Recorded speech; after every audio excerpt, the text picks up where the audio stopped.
It's very easy to know why I am being prosecuted and no one else it's being charged or prosecuted. It's very easy. I called the FBI to report Bill Barr and Armstrong Williams.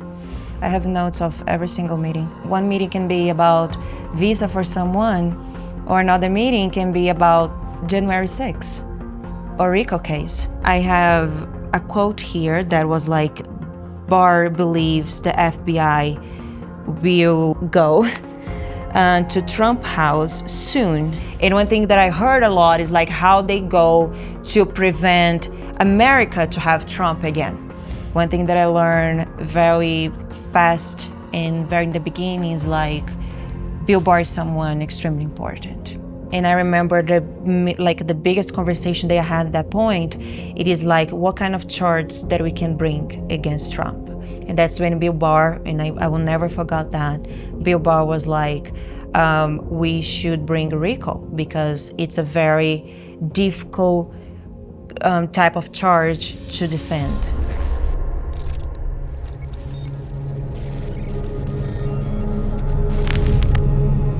Armstrong has these powerful friends. He's friends with like Bill Barr, he's friends with Ben Carson, he's friend with the mayor of DC, and he has like all this list of powerful people and people like with a lot of money. I know they do some business together.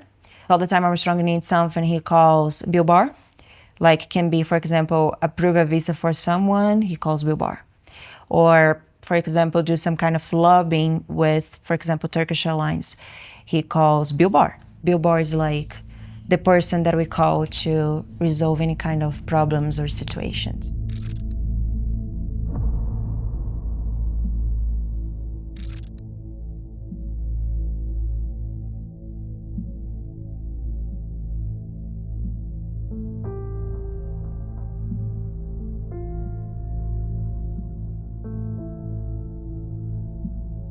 I have notes of every single meeting. One meeting can be about visa for someone, or another meeting can be about January 6th or RICO case. In February 27 of 2023, here's my notes, they launched this meeting about RICO case. I do not know if they have meetings before about that. That was the first time that I heard and I learned about that. So they bring that case against Trump, and I remember the biggest conversation they had at that point, it is like what kind of charge that we can bring against Trump. And they discussed like few charges under American law, and that's when Bill Barr, and I will never forget that, Bill Barr was like, we should bring RICO because it's a very difficult type of charge to defend. Bill Barr was like very focused and bring the RICO case because he explained to Fani Willis the RICO charge is one of the most hard to defend in court because under the American law, the RICO charge can be anything. Like it's not very specific. So people who is charged with RICO case, they have a very hard time to defend themselves. We had this meeting with Fani Willis.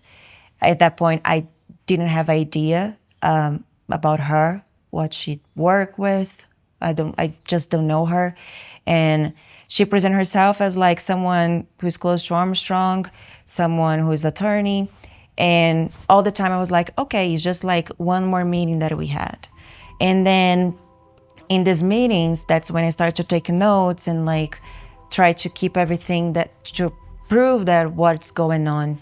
One thing that I understood very well is like Bill Barr and Armstrong and all the politicians too, they're very focused like in how they go to stop Trump.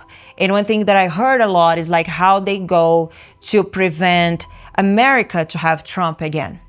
So in my views of politics, what I think it is, they probably realized very soon that if Trump runs again, he probably will win the election as he did. So in that point, they just want to like prevent that. One of these meetings, for example, was launched in March 15 of 2022.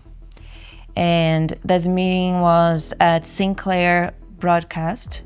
And in this meeting was when I like started to learn more about Fannie Willis and about some guy called Jack Smith, and about investigation involving January 6th.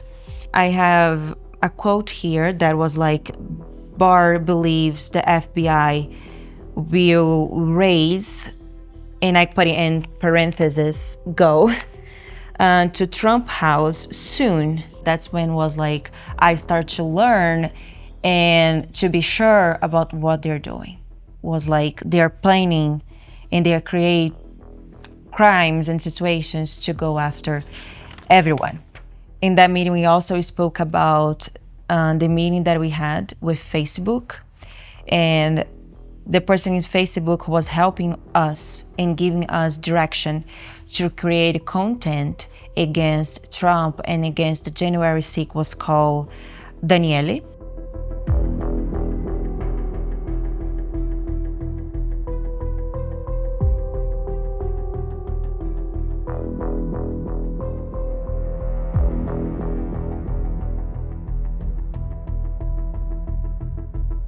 That was like one of the first meetings that I had about this plan they had to go after everyone who works or support Trump. And that was back in September 13 of 2021.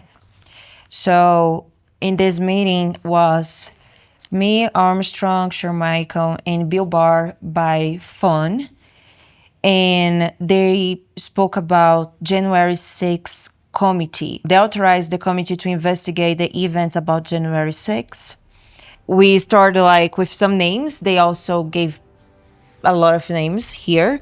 We have like Michael Flynn, Steve Bannon, Rudy Giuliani, Jeffrey Clark, Oath Keepers, Proud Boy People, Proud Boy Group, Scott Paris, Jim Jordan, a group called Stop They Steal, Brad, again, Hafesbergen, Shamos, Ruby Freeman, Petri Cipollone, Alex Jones, Nick Fuentes, and we have some target people, which is like the people they want to target more.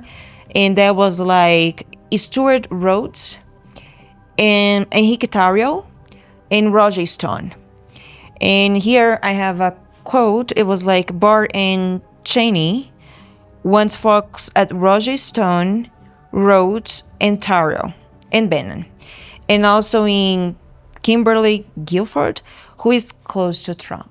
Armstrong goes on TV, or he goes on social media, or he goes over his Twitter account or X account, and he claims he's Republican. He's this person who is like extremely patriotic. He loves his country and everything. But at the same time, he was lunch meetings with Bill Barr to plan against Trump and against people involved in January 6th.